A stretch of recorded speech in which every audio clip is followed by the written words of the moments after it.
ভারতের পশ্চিমবঙ্গের কলকাতার একটি আবাসিক হোটেলে আগুনে শিশুসহ অন্তত 14 জনের মৃত্যু হয়েছে। এই ঘটনায় দগ্ধ হয়েছেন আরও অনেকে। মঙ্গলবার রাত 8:30টার দিকে বড়বাজারের ঋতুরাজ নামে একটি হোটেলে আগুন লাগে। খুব দ্রুতই তা ছড়িয়ে পড়ে। ফায়ার সার্ভিসের 10টি ইউনিট আগুন নিয়ন্ত্রণে কাজ করে। ঘটনাস্থল থেকে 14টি মরদেহ উদ্ধার করা হয়েছে। নিহতদের মধ্যে 2 জন শিশু, 1 নারী ও 11 জন পুরুষ। তাদের পরিচয় এখনও প্রকাশ করা হয়নি। ফায়ার সার্ভিস জানিয়েছে, হোটেলের ভেতর প্রবল ধোঁয়া জমে গ্যাস চেম্বারের মতো পরিবেশ তৈরি হয়।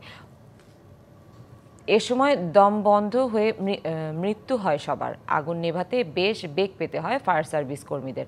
প্রবল ধোঁয়ার কারণে হোটেলের ভেতর প্রবেশ করতে পারছিলেন না তারা। মই দিয়ে 4 ও 5 তলার ঘরের জানালা ভেঙে প্রবেশ করতে হয় হোটেলের ভেতরে। আগুন কিভাবে লাগলো তা এখনও নিশ্চিত হওয়া যায়নি, তবে বিশেষ তদন্তকারী দল গঠন করেছে পুলিশ।